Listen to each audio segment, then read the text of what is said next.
এই তো আমার ছোটবেলাকার বান্ধবী, সুন্দর লাগছে আমার সবাই, আমার স্কুল ফ্রেন্ড এগুলো।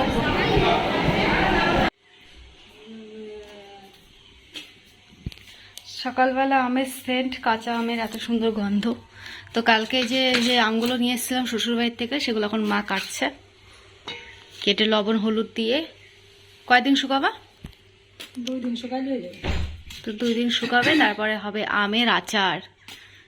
দেখো, গুড মর্নিং সকলকে, কেমন আছো সকলে? আশা করি সকলে ভালো আছে, সুস্থ আছো। তো আমিও ভালো আছি। মৌসুমী দীক্ষা লাইফস্টাইলে তোমাদের স্বাগত জানাই। আর এখন ঘড়িতে বাজে সকাল 8:30। তো 8:30 থেকে আজকে ব্লগটা স্টার্ট করছি। আর সকালবেলা আমি উঠেছি 7টার সময়। তো উঠে কিছু কাজকর্ম ছিল, সেগুলো করলাম। আর এখনও কাজকর্ম বাকি আছে, যেহেতু বাবা শুয়ে রয়েছে, ওর জন্য ঘর বারান্দা এখনও কিছুই ঝাড় দেওয়া হয়নি, এগুলো করব। আর সকালে আমার আর মায়ের চাটা খাওয়া হয়ে গেছে। আর চা খেয়ে মা বসে বললো ওখানে আম কাটতে। আর আমি এখন মামামকে উঠালাম, আর মামামকে উঠিয়ে এখন মামামকে একটু ফ্রেশ করবো। আবার ও ঘরে চলে গেল। এই মাম্মা আয়, দাদুকে ঘুমাতে দে। তো অনেকটা রাতে এসছে বাবা, ওর জন্য শুয়ে রয়েছে। আর মাম্মা গিয়ে আবার ঘুমের আলসিটা কাটেনি, তো টয়লেট করে আবার চলে গেল। এখন আবার গিয়ে ওকে তুলতে হবে। তো চলো এখন থেকে ব্লগটা স্টার্ট করছে। আর আজকে ব্লগটা কিন্তু ভীষণ ইন্টারেস্টিং হতে চলেছে। আমরা বিকেলে এক জায়গায় যাচ্ছি, বিয়ে বাড়িতে। তোমরা তো টাইটেল থাম্বনেল দেখে অনেকটাই বুঝতে পেরেছো। তো তোমরা একদম লাস্ট অবধি আজকে ভিডিওটা দেখো, আশা করি তোমাদের ভীষণ ভালো লাগবে।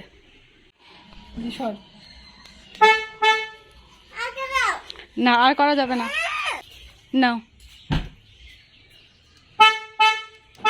হ্যাঁ, হয়েছে হয়েছে হয়েছে হয়েছে। বাবারই গাড়ি নষ্ট হয়ে যাবে। বড় তো মামা ধরতে পারবে না, অনেক বড় বড়। ওরে বাবা, 5খানা। তো কালকে বাবার লরিতে তরমুজ এসছে বাইরের থেকে। তো ওখান থেকে এই দেখো 5টা ওয়াটারমেলন, তো ধরতেই পারছি না, ফেটে যাবে। 5খানা ওয়াটারমেলন নিয়ে এসছে। চলো ধরে ধরে একটা একটা করে নিয়ে যাই এখন। আমি ভেবেছি ছোট ছোট, তাহলে তুমি নিয়ে যেতে পারতা। একদম বড় বড় নিতে পারবে না তুমি। দাও নিয়ে যাই। সকালের খাবার লাও তো, এটা চাল কুমড়ো, চাল কুমড়ো দিয়ে লাঠা মাছ আর ঝিঙে ভাজা। টুটি আয়। না না, একাটাতে হয়ে যাবে। টুটি গাইস, তো এখন এই যে স্নান করলাম। ঘড়িতে বাজে 12টা, 12:30 একটা বেজে গেছে। স্নান করে নিলাম, শ্যাম্পু করলাম, যেহেতু বিয়ে বাড়ি যাবো, শ্যাম্পু না করলে হয় না। ওর সোর্সে আরও করা। আর আকাশের ভাব কিন্তু একদমই ভালো না, হালকা রোদ উঠলো, আবার মেঘলা হয়ে গেছে। আর মা আমগুলো কেটে রোদে দিয়েছে। একটু রোদ হলে ভালো হতো, 2 দিন যদি রোদ হয়, তারপর যদি আচারটা করে তাহলে বেশ ভালো হয়। তো এই দেখো এখানে 1 থালা দিয়েছে রোদে, কিন্তু রোদ তো নেই। আর এই যে কুলোর মধ্যে দিয়েছে, এই দেখো। এই যে, আর আমাদের কাছের আমগুলো জানো এবার আর পড়েনি। তো এবার জল পেয়েছে, আমগুলোর বোটা কিন্তু খুব শক্ত হয়ে গেছে আর বড় বড় হয়েছে আমগুলো। এবার মা বললো ঝড়ে একটা আম পড়েনি, তো ভালোই হয়েছে। বড় হলে পাকলে কিন্তু আমরা আমগুলো খেতে পারবো। পুরো কালো হয়ে গেছে। দেখো,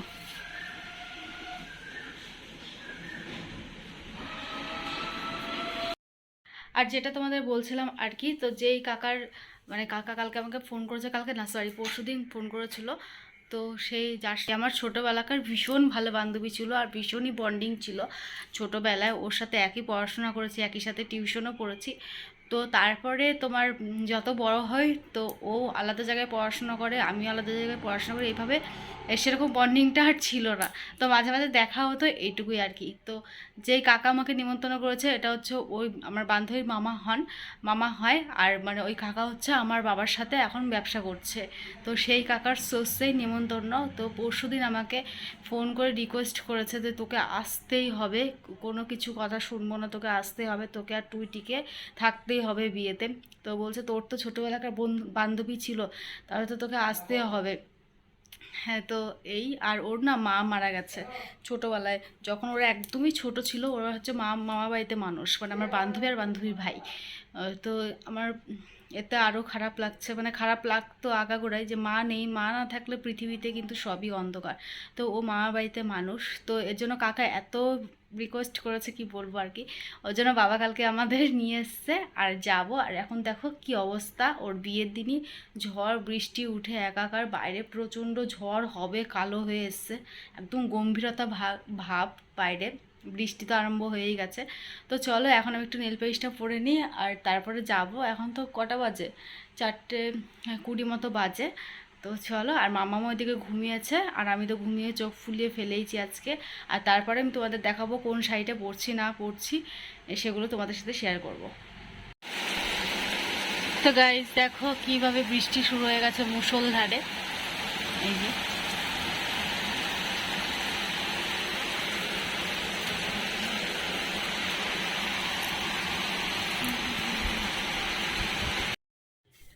তো আমি এখন মুখ টুক ধুয়ে চলে আসলাম আর দেখো চুল টুল আঁচড়ে নিয়েছি। আর ঘড়িতে এখন সন্ধ্যা 7টা বাজে, রেডি তো হতে হবে। তো আমি তোমাদের শাড়িটা দেখিয়ে দিই আমি কোন শাড়িটা পরছি। তো এই যে আমি এই শাড়িটা পরবো, প্যারট গ্রিন কালার, আর তার মধ্যে তোমার পিঙ্ক কালার রয়েছে পাড়। তো এই শাড়িটা আমি সেই তোমার জায়ের মেয়ের মুখে প্রসাদে পরেছিলাম, মুখে প্রসাদ অন্নপ্রাশনে পরেছিলাম, সরি অন্নপ্রাশনে পরেছিলাম। আর এখন পরবো, আর এটার সাথে এই পিঙ্ক কালার ব্লাউজটা পরবো এইটা। আর আজকের ওয়েদারটা কিন্তু খুবই ভালো, ঠান্ডা ওয়েদার, কিন্তু বাইরে বৃষ্টিতে রাস্তাঘাট পুরো কাদা কাদা হয়ে গেছে। তো চলো, মামা এখানে দাঁড়িয়ে রয়েছে, মামাম রেডি হবে। ও মামামের ড্রেসটা তো দেখায়নি। তো এটা হচ্ছে মামামের ড্রেস, ইয়েলো কালারের, আর তার মধ্যে যে জ্যাকেটটা মামামের জেঠু দিয়েছিল এটা পুজোতে, দুর্গা পুজোতে। তো এই ড্রেসটাই মামামকে পরিয়ে নিয়ে যাবো। তো এই দেখো আমি রেডি হয়ে গেছি, তো একদম সিম্পলি সাজলাম। এই যে দেখো মামামে, দেখো মামাম ইয়েলো কালারের জামা পরেছে, দেখা যাচ্ছে?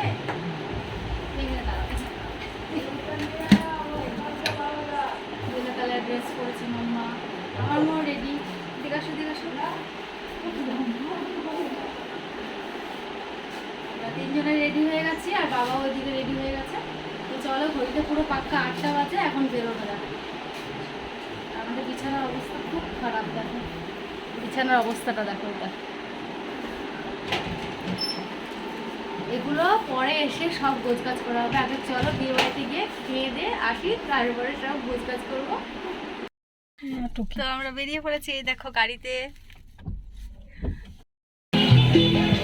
তো গাড়িতে যে আমরা চলে আসলাম বিয়ে বাড়ি লজে।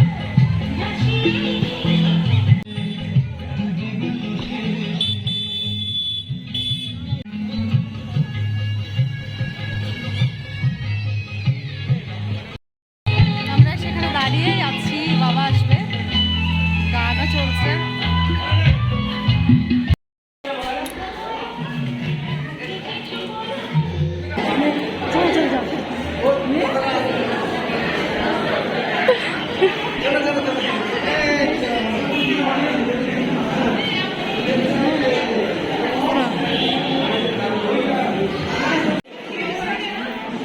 ভালো আছিস?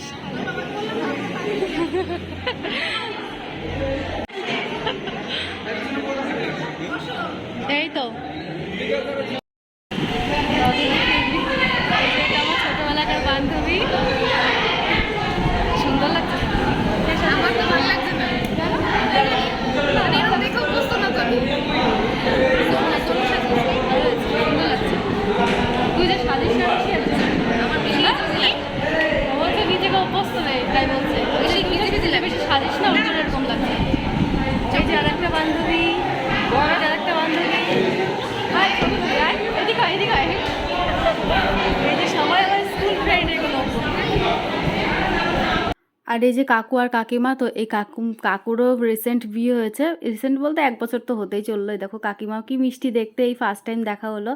আর এই যে কাকু পিঙ্ক কালার জামা পরা ছিল। আর এটা হচ্ছে বান্ধবীর বাবা। তো বান্ধবীর বাবাকে আমি দেখিনি কোনো দিনও, উনি বাইরে থাকেন, ওর জন্য আলাপ হয়নি, এই প্রথমবারই আলাপ হয়েছে, পরে আমার আলাপ হয়েছিল। তো ওই যে কাকিমা এখন নিয়ে যাচ্ছে আমাকে, বলছে তুমি খাও চিকেন পকোড়া টোকোড়া কফি এগুলো খাও। তো আমি বললাম ঠিক আছে খাচ্ছি একটু পরে। তো দেখো মাম্মাম এসে বসে পড়েছে, মাম্মাম তো বিয়েবাড়ি আসলে মামার এই চিকেন পকোড়া খেতে খুব ভালো লাগে আমার মতো। তো মামা বসে পড়েছে আর মা আমার জন্য এই দেখো কফি নিয়ে আসলো আর সাথে চিকেন পকোড়াও নিয়ে এসেছিলো। তো আমরা বসে বসে বান্ধবীর সাথে দেখা করে চিকেন পকোড়া আর কফি খাচ্ছিলাম। আর বান্ধবীকে কিন্তু ভীষণ ভালো লাগছিলো, কিন্তু ওর বেশি সাজে না তো সবসময়, এর জন্য বলছে আমি না এরকম সাজে অভ্যস্ত না, আমাকে কেমন একটা লাগছে, কিন্তু ওকে কাছ থেকে খুব সুন্দর লাগছিল। আর দেখো এখানে বরও চলে এসেছে, বর এসে এখন ওইদিকে চলে যাবে, যেহেতু এইদিকে বান্ধবী রয়েছে, এখন তো মুখ দেখতে পারবে না শুভ দৃষ্টির আগে, ওর জন্য বরকে ওইদিকে বসানো হলো। আর এই যে বান্ধবীকে এখন নিয়ে এসছে এখানে আশীর্বাদ করাতে। এটা হয়তো আই থিঙ্ক আমি গেস করলাম শ্বশুরমশাই, অনেকটাই মুখের মানে গঠনটা একই। তো এই যে ওকে এখন আশীর্বাদ করছে। আর এদিকে ওর মাসি, মামি, দিদি ওরা সবাই যে দাঁড়িয়ে রয়েছে, যেহেতু ওর মা নেই, তোমাদের আগেই বলেছি, ওই মাসি সব কিছু করছে। তো ওকে ভীষণ ভালো লাগছিল দেখতে। আমরা এখন খেতে বসে পড়েছি। মামার খুব খিদে পেয়েছে না মামা? খিদে পেয়েছে। হেয়ার ব্যান্ড করি তোমার? হেয়ার ব্যান্ডটা হারিয়ে দিয়ে এসছো? নিচে ধুয়ে এসছো হয়তো, টাকা গেছে দেখি যদি খুঁজে পায়। এই হেয়ার ব্যান্ড খুঁজে পেয়েছে। আসো এখানে আসো মাম্মা, এখানে আসো, আসো। আর এখন প্রায় খেতেও চলে আসলাম, কারণ অনেকক্ষণ বসেছিলাম তো। তারপর মাকে বললাম চলো আগে খাওয়া দাওয়াটা সেরে নিই, তারপর না এবার পরে বসা যাবে। আর এখানে দেখো চেয়ার মোটামুটি অনেকেই ফাঁকা ছিল, কেউ বসেছে, কারোর খাওয়া হয়ে গেছে, আবার কারোর খাওয়া হয়নি, অনেকটা জায়গা জুড়ে করেছিল। তো আমরা খাওয়া দাওয়া করে তারপর আবার নিচে গিয়ে একটু বসেছিলাম। তো মা এখানে আমাকে ভিডিও করে দিচ্ছিল। আর এই দেখো এই পাশে হচ্ছে মা একা বসেছে। তো অনেক কিছুই দিয়েছিল খেতে, সব কিছু তো আর তোলা সম্ভব হয়নি। প্রথমে যে তোমার নানপুরিটা দিয়েছিল আর ঘুগনি দিয়েছিল, এটাই তুলেছিলাম। আর এখানে একটা হাস্যকর ঘটনা ঘটেছে। তো আমি ভেবেছি কি আইসক্রিম ফুরিয়ে গেছে, সবাই প্রথমে আইসক্রিম নিয়ে বেরোচ্ছিলো। তো আমি মাকে বলছি মা মনে হয় আইসক্রিম ফুরিয়ে গেছে, দেবে না। কিন্তু আমরা জানি না যে এই সিস্টেমটা করেছে এখানে, যে দাঁড়িয়ে ওখানে দাঁড়িয়ে তোমার আইসক্রিমটা নিতে হবে।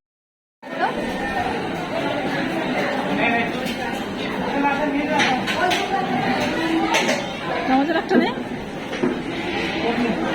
আসলে পেয়ে গেছে। এই যে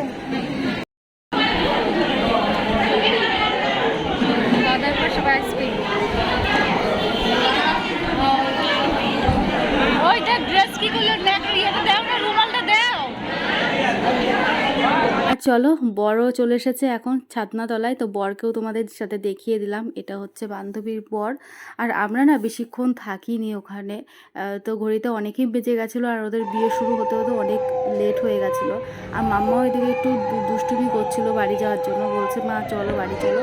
তো এই দেখো বান্ধবী এখন ঘরে বসে আছে, ওর সাথে একটু দেখা করে ও বলেছিল যে একটু বস। তো আমি বললাম এই যে মেয়ে কান্নাকাটি করছে, তো পরে আবার তোর সাথে দেখা হবে।